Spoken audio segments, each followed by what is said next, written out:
அதே போல் மாண்புமிகு பேரவைத் தலைவர்களே, தொகுதியினுடைய பிரச்சனையை ஒன்று சொல்லிவிட்டு அதற்கடுத்தபடியாக இங்கே மின்சார பிரச்சனை மிக முக்கியமான பிரச்சனை.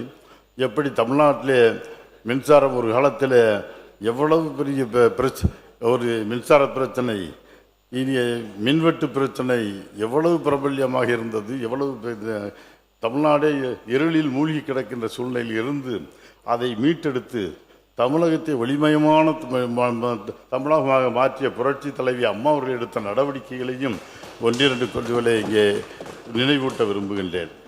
அவர் எடுத்த நடவடிக்கைகள் மட்டுமல்ல, அதனால் இங்கே மின்வெட்டே இல்லாத சூழ்நிலை உருவாகினதை அந்த திட்டங்களை அவர் செயல்படுத்திய திட்டங்களை ஒன்றிரண்டு இங்கே கோடிட்டு காட்ட விரும்புகிறேன். நிறைய சொல்லணும். அதை பற்றி இந்த துறையை பற்றி பேசணும்னு சொன்னாவே இந்த துறையினுடைய அமைச்சர்லாம் இங்கே இருக்கிறாங்க இல்லைன்னு சொல்ல, முன்னாள் அமைச்சர்லாம் ஒவ்வொருத்தருக்கு 2 மணி நேரம் 4 மணி நேரம் பேசினா கூட இதில் துறையில் பிரச்சனை 6 நாளையும் சொல்லி முடிக்க முடியாது. அந்த அளவிற்கு இது கடல் போன்ற மிகப்பெரிய துறை, மக்களுடைய பிரச்சனை. ஆனால் அந்த துறையிலே 1-2 சாதனைகளை மட்டும் நான் இங்கே ஒரு சோற்றுக்கு ஒரு ஊர் பதம் என்பதை போல 1-2 சாதனைகளை கோடிட்டு காட்ட விரும்புகிறேன்.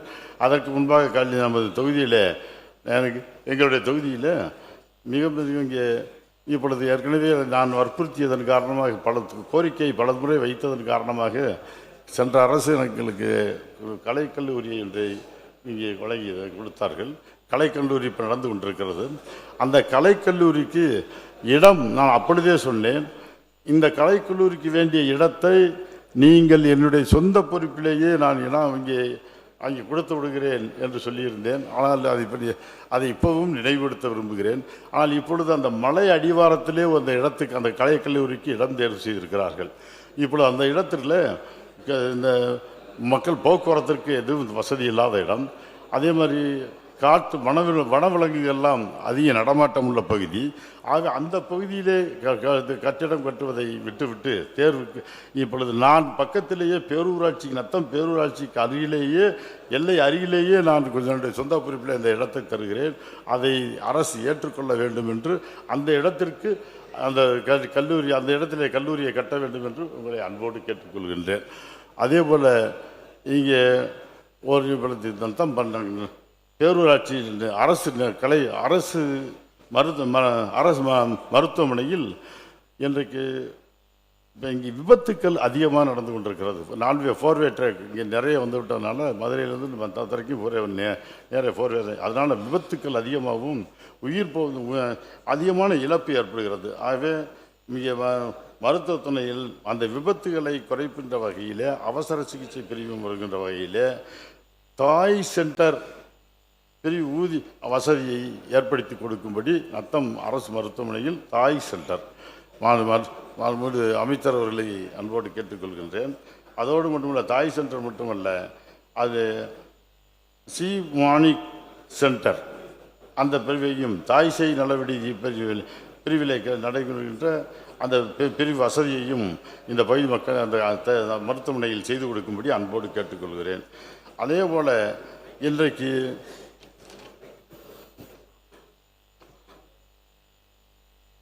நத்தம் நகர்பகுதியில் விழா காலங்களில் பெரும் போக்குவரத்து நெரிசல் ஏற்படுவதால் அந்த பகுதியில் நத்தத்திலிருந்து திண்டுக்கல் காரைக்குடி ரோடு சாலை ஒரு பைபாஸ் ஒரு புறவழிச்சாலையை நத்தம் நகரிலே ஒரு புறவழிச்சாலையை ஏற்படுத்தி கொடுக்கும்படி அன்போடு கேட்டுக்கொள்கின்றேன்.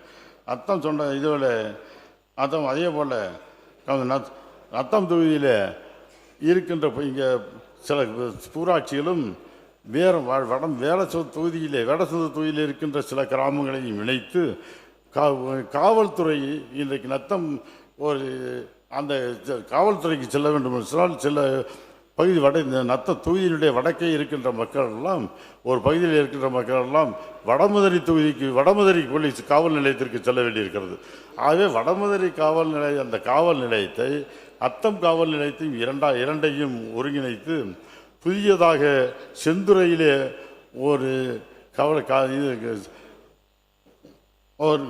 அங்கே ஒரு காவல் நிலையத்தை புதியதாக அமைத்து கொடுக்கும்படி அன்போடு கேட்டுக்கொள்கின்றேன். அதோடு மட்டுமல்லாமல் இன்னும் தொகுதி பிரச்சனை மட்டும் முடிச்சுக்கிறேன். பிறந்தார் அன்போடு நத்தத்தில் இப்போ வளர்ந்து வரும் தொழில் தையல் தொழில். இந்த தையல் தொழிலாளர்கள் நிறைய இருக்கிறாங்க, ஒரு ஆயிரக்கணக்கான தொழிலாளர்கள் இருக்காங்க. அவர்களுக்கெல்லாம் வேலைவாய்ப்பு கொடுக்கின்ற வகையிலும் காயத்தாடைகள் தயாரிப்பு தொழில் மிக பிரபல்யமாக இங்கே வளர்ந்து வருகின்ற காரணத்தினால் ஒரு மார்க்கெட், அந்த இடத்துல மார்க்கெட்டை உருவாக்குவதற்காகவும் அந்த இடத்தில் ஒரு ஆயத்த ஆடைகள் பூங்கா ஒன்றை நத்தத்திலே அமைத்து தரும்படி உங்களை அன்போடு கேட்டுக்கொள்கிறேன். அதே போல் நத்தம் பகுதியில் ஏற்கனவே நமது அம்மா ஆட்சி காலத்தில்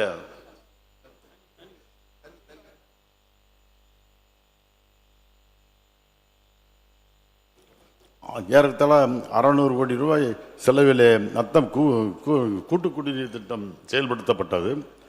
ஆனால் அந்த திட்டம் பயனுள்ள திட்டம். அந்த திட்டத்தினால்தான் மக்கள் இன்றைக்கு ஓரளவு குடிதண்ணீர் கிடைத்து கொண்டிருக்கிறது. இப்பொழுது அந்த தொழிலும் அங்கே இருக்கின்ற குடிதண்ணீர் பற்றாக்குறை ஏற்பட்டு விட்டது.